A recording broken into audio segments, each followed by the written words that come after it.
Le Seigneur soit avec vous. Évangile de Jésus-Christ selon saint Jean. Jean, au chapitre 6, les versets 16 à 21. Le soir venu, les disciples de Jésus descendirent jusqu'à la mer. Ils s'embarquèrent pour gagner Capharnaüm sur l'autre rive. C'étaient déjà les ténèbres et Jésus n'avait pas encore rejoint les disciples. Un grand vent soufflait et la mer était agitée. Les disciples avaient ramé sur une distance de 25 ou 30 stades, c'est-à-dire environ 5000 mètres. Lorsqu'il vint Jésus qui marchait sur la mer et se rapprochait de la barque, alors ils furent saisis de peur. Mais il leur dit, « C'est moi, n'ayez plus peur. » Les disciples voulaient le prendre dans la barque. Aussitôt, la barque toucha terre là où il se rendait. Acclamons la parole de Dieu. Louange à toi, Seigneur Jésus. Bien-aimés de Dieu, chers frères et sœurs en Christ, loué soit Jésus-Christ. Loué soit le saint nom de Jésus-Christ. Bien le bonjour à tout le monde. Aujourd'hui, nous assistons dans le livre des Actes des Apôtres, dans la péricope qui nous est proposée aujourd'hui, à l'institution des 7 premiers diacres. L'institution des 7 premiers diacres, Étienne, Philippe, Procore, Nicanor, Timon, Parménas et Nicolas.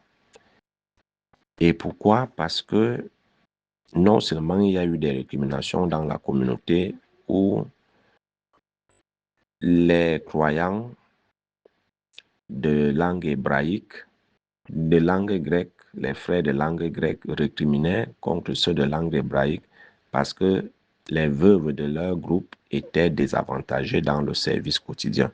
Vous savez que dans la première communauté, on mettait tout ensemble et on redistribuait en fonction des besoins de tout un chacun. Mais il s'avérait qu'il y avait certaines discriminations qui s'opéraient lors des partages. Bien sûr, on a toujours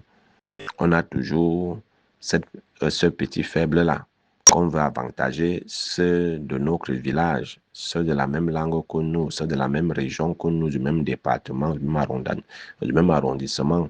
On veut avantager ceux avec qui on a grandi, on se connaît depuis. C'est ce qui arrive souvent, mais ça crée des frustrations. Ce genre d'attitude crée des frustrations et crée des aigreurs également. Mais nous nous contentons de juste nous faire voir, de bien nous faire voir auprès des nôtres. Mais nous oublions qu'à travers cette attitude, nous frustrons les autres. Même quand il y a les fêtes au village, les réceptions, quand tu sais que c'est ta mère qui est au service ou ta soeur, tu sais que tu auras des avantages. Pendant le service, si c'est ta personne qui est sur la table de service, tu sais que tu as des avantages. Si on dit que chacun prend un morceau par plat et passe, mais quand ton tour arrive, tu sais qu'il y a ta personne, elle va te donner 2 morceaux au lieu de 1 comme tout le monde. Et les autres vont commencer à dire, mais pourquoi lui, il a pris 2, mais pourquoi vous lui donnez 2 et pas à nous? Vous voyez, ça crée des frustrations et autres. Alors, c'est ce malaise-là qui a commencé un peu à gêner dans les premières communautés.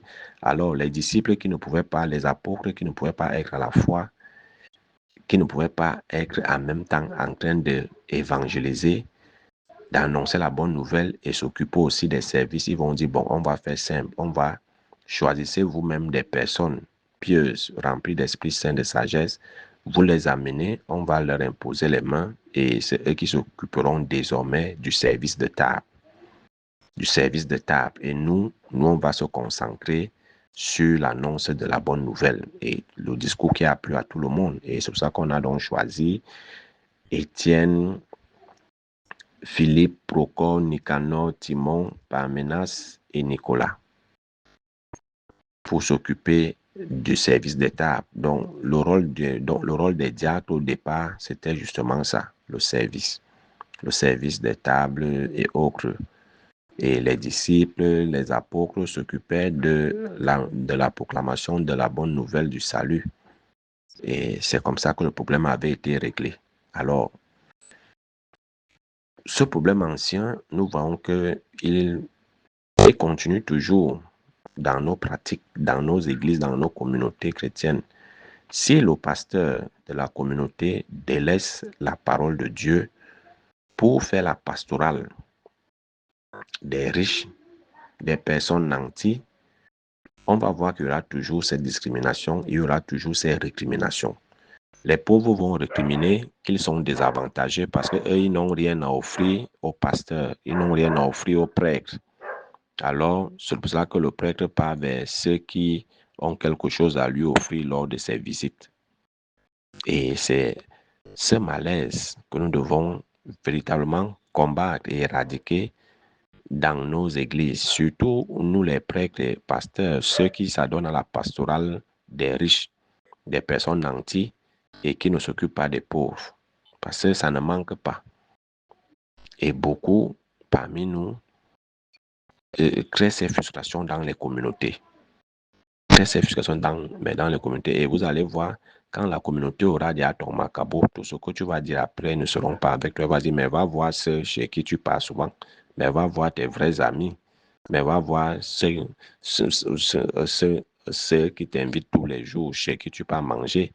Nous autres, nous, on n'est pas avec toi. Et parce que justement, le malaise a pris forme. Ça a généré des frustrations, des aigreurs et tout ce qui va avec. Alors le Seigneur nous invite à éviter ce genre de choses parce que ça crée des discriminations au sein des communautés. Le pasteur de tous. Et s'il y a quelque chose à faire, il doit le faire pour tout le monde. S'il y a des visites des familles, il doit visiter toutes les familles. Il ne doit pas mettre l'accent sur les familles porteuses et délaisser les familles non porteuses. Le pasteur doit être impartial. Il est le pasteur de tout le monde. Il doit accueillir tout le monde, riche ou pauvre, jeune ou vieux. Il doit écouter. Tout le monde doit être à l'écoute au service de tout le monde. Et ce problème a été réglé, mais il continue toujours. Ces tentacules continuent toujours à survivre dans notre époque actuelle. Dans notre époque actuelle, parfois, vous voyez même quand on est au séminaire, quand on est en formation, vous voyez, il y a certains qui ont déjà ces relents-là, que il ne s'attache qu'à ceux qui peuvent lui apporter quelque chose pendant sa formation. Il ne s'attache qu'aux familles qui ont et tout, et tout, et tout. Mais les autres, jamais. Et c'est là où on nous met souvent la corde au cou. C'est là où beaucoup se retrouvent au compromis dans des choses bizarres. Parce que justement, ils veulent être amis avec tel ponte du gouvernement, avec, et à la fin, tu te mets la corde au cou. Et quand tu deviens prêtre, tu as toujours cette corde au cou. Parce que tu as mangé aux différentes tables auxquelles tu ne devais pas manger. Donc, évitons souvent ça.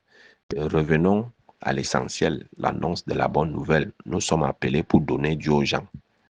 Nous devons apporter Dieu aux gens. Et si tu fais bien ton travail, tu apportes Dieu à tes frères, à tes sœurs, à ton prochain, tu ne manqueras de rien. Mais si tu n'apportes pas Dieu aux gens, mais toi, tu vas plutôt à la recherche des gens qui vont te donner, tu vas te compromettre et tu vas créer des frustrations au sein de ta communauté. Donc, voilà. Et dans l'évangile qui nous est proposé ce matin, tiré l'évangile de Saint Jean, on voit Jésus, après la multiplication des pains, on nous dit bien hier que les foules voulaient aller le prendre pour faire de lui roi. Mais lui, ayant vu le caillou, il s'est retiré pour aller à la montagne prier. Nous savons que la montagne, c'est le lieu de la rencontre avec Dieu, c'est le lieu de la révélation. Il faut toujours s'élever. Après une journée de Dieu là-bas, il faut toujours aller se ressourcer dans la prière, dans le dialogue, dans la rencontre avec Dieu. Et entre-temps, les disciples, puisqu'ils sont restés remplis, ramasser tout ce qui est resté comme pain et poisson, ils vont décider de traverser la mer pour se retrouver de l'autre côté de la rive. Et nous savons que, et c'était dans la nuit, nous savons que la nuit et la mer sont remplies de beaucoup de sens lourds. La nuit, c'est l'arrêt de la... On peut la définir comme la cessation de toute activité humaine. C'est le temps du repos où on renouvelle les énergies. Et aussi également le lieu, c'est également le lieu des forces, c'est également la période où les forces des ténèbres sont à l'œuvre. Donc il y a ça. Et le 2, les eaux, symbole de la mort dans la Bible, symbole également des forces des ténèbres. Donc, ils sont en train de traverser le fief des forces des ténèbres et où, à leurs heures où ils sont le plus actifs, à l'heure où elles sont le plus actifs. Et c'est normal que la peur est dans le ventre. C'est la nuit, ils traversent une zone de turbulence, le fief. C'est comme si tu traversais une falaise qui est remplie de serpents, alors où tous les serpents sortent pour aller chasser. Ça devient compliqué, donc tu traverses cette falaise-là avec la peur dans le ventre. Et c'est normal que Jésus, qui les rejoint en marchant sur les eaux, c'est normal que la peur s'intensifie et qu'il pense que Jésus est un esprit des eaux, un démon des eaux et tout et tout. Et ils ont crié, même si on ne le dit pas dans le texte, ils ont crié. Ils ont eu peur parce qu'ils n'avaient jamais vu un tel phénomène. Mais Jésus va leur dire, confiance, c'est moi, n'ayez pas peur. Et Jésus nous dit aujourd'hui, confiance, c'est lui de ne pas avoir peur. C'est pour ça que le psaume 22, même s'il traverse l'ombre de la mort, ton bâton et ta houlette sont là qui me rassurent. Le Seigneur est toujours à nos côtés, c'est lui qui vient toujours vers nous. C'est lui. Donc la peur ne doit pas nous empêcher de traverser les ravins des ténèbres et autres. La peur paralyse la foi. La peur paralyse ta prière. Tu ne peux pas prier avec la peur. Tu ne peux pas dire que tu crois et tu as peur. Non. La peur paralyse. Et le Seigneur nous dit aujourd'hui, confiance en moi, n'ayez pas peur. N'ayez pas peur. Priez avec assurance, avec sérénité. Croyez avec assurance et avec sérénité. La foi, non, une foi ne doit pas être accompagnée du doute et de la peur. La foi, c'est pas ça. C'est la ferme assurance. Alors, d'où vient la peur dans nos prières? D'où vient la peur dans nos je crois en Dieu? D'où vient cette peur? Le Seigneur nous dit aujourd'hui de ne plus avoir peur, qu'il est là et qu'il a le pouvoir de marcher sur les forces des ténèbres. C'est pour ça qu'il marche sur les eaux pour montrer qu'il domine sur les forces des ténèbres. Et dans leur fief, il les domine dans leur fief. C'est comme tu pars tabasser un chien dans sa maison. On sait que le chien est fort chez lui. Et c'est ce que Jésus fait en marchant sur l'eau. C'est ce qu'il fait en marchant sur l'eau. Et à l'heure où les forces des ténèbres sont plus actives la nuit, il marche, il vient, il nous dit, confiance en moi. Donc, quelle que soit la durée de ta nuit, quelles que soient les forces des ténèbres qui sont à l'œuvre dans ta vie, le Seigneur te dit ce matin, confiance en moi, n'aie pas peur. Il domine toutes ces forces. Ce n'est pas ton combat, c'est le combat de Dieu. N'oublie jamais cela. C'est le combat de Dieu, ce n'est pas ton combat. Alors, confiance, c'est le Seigneur, n'aie pas peur.